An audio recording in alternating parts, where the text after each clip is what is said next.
C'est ton gars Vantard, mon gars, qui revient une fois de plus, again and again, te balancer cette dose, ce nectar survitaminé. Va chercher ton bavoir, mets-le bien en place, car tu sais que tellement c'est bon, onctueux, délicieux, tu vas t'en foutre partout et tu vas dégueulasser ton tricot tout neuf. Ce serait vraiment dommage, mon petit. Bon, la fatigue se lit sur mon visage, car Vantard bosse tel un Chinois. Et si tu es un adepte des chroniques de Vantard, aujourd'hui même, nous sommes le 7 août 2014, je t'ai balancé 4 chroniques en une journée. Oui, monsieur, Boyhood, Colt 45, Lucie, et la dernière, nos pires voisins. Putain, Vantard bosse comme un ouache, mon gars. Donc, Vantard est parti tester cette dose pour toi en éclaireur. Je suis parti le voir le jour même de la sortie. Le film s'appelle Nos pires voisins et il a été concocté par la team qui avait déjà réalisé le film C'est la fin. Donc, ce qu'il faut savoir déjà sur le film Nos pires voisins aux États-Unis, le titre du film c'est Neighbors.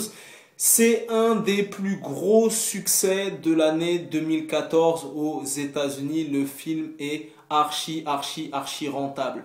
Le film a coûté la modique somme de 18 millions de dollars et aux États-Unis, il en a rapporté 260. Donc je sais pas si tu t'imagines, carton plein, méga succès et c'est pas dit que d'ici un an ou deux il nous balance une suite ou je sais pas ou bref. Donc au casting de ce film, tu retrouves Seth Rogen qui est aussi producteur sur ce film. Donc il se verse un cachet d'acteur, il produit le film, il prend des parts et des dividendes sur les recettes du film. Donc je peux te dire que ce cochon est passé à la caisse. Tu retrouves Zac Efron, tu retrouves Rosie Byrne ou Rose Byrne, je sais plus, celle qui joue aussi dans les X-Men.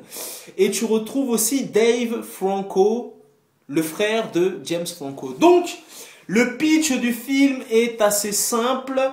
C'est Seth Rogen qui, comment dirais-je, qui s'installe dans une petite bourgade des États-Unis, des États-Unis avec sa femme et sa petite fille. Donc il mène une vie paisible, rangée, tranquille et tout. Quand tout à coup, dans la maison d'en face s'installe Zac Efron, qui fait partie d'une confrérie. T'as vu, aux États-Unis, ils ont leur bail de spring break, ils ont leur bail de campus, ils ont leur bail de faculté, et il arrive avec sa confrérie de alpha, bêta, gamma, de je sais pas quoi. T'as vu le genre de bail que nous n'avons pas en France. Et à partir de cet instant, il va foutre la merde, ils vont faire des soirées, des pool parties, des bésodromes parties à gogo. Ils vont foutre un tapage nocturne monstre, ce qui va déranger, bien évidemment, Seth Rogen et sa femme, ainsi que la petite fille, tu vois ce que je veux dire. Des bails de tapage nocturne, on ravage la maison, on casse tout, feu d'artifice, nanana. Et à côté, ben, Seth Rogen essaye de faire dormir sa fille, nanani, tout ça. À partir de ce moment-là, Seth Rogen, Zac Efron vont se déclarer la guerre. Ils vont rivaliser d'inventivité et de crapulerie. Ils vont se faire des crasses mutuelles et compagnie. Et voilà. À l'arrivée, ça te donne un film totalement hilarant. Il y a des scènes qui sont amenées à devenir cultes. Il y a des répliques qui sont amenées à devenir cultes.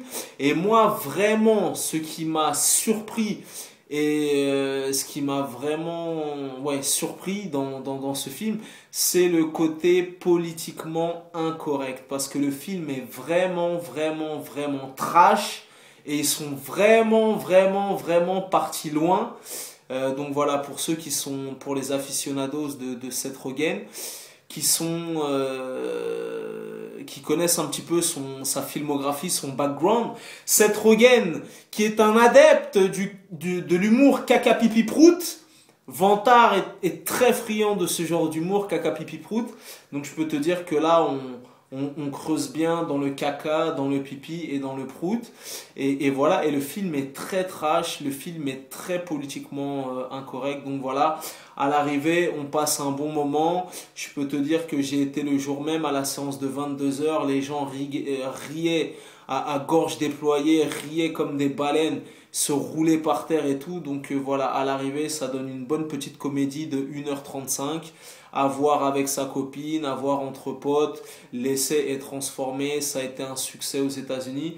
Je pense qu'il rencontrera son public en France. Voilà, voilà, c'est drôle, sans complexe, politiquement incorrect, voilà, assez trash. Zac Efron qui performe, Zac Efron qui se fait rare aux États-Unis, mais Zac Efron n'est pas que le minet de High School Musical.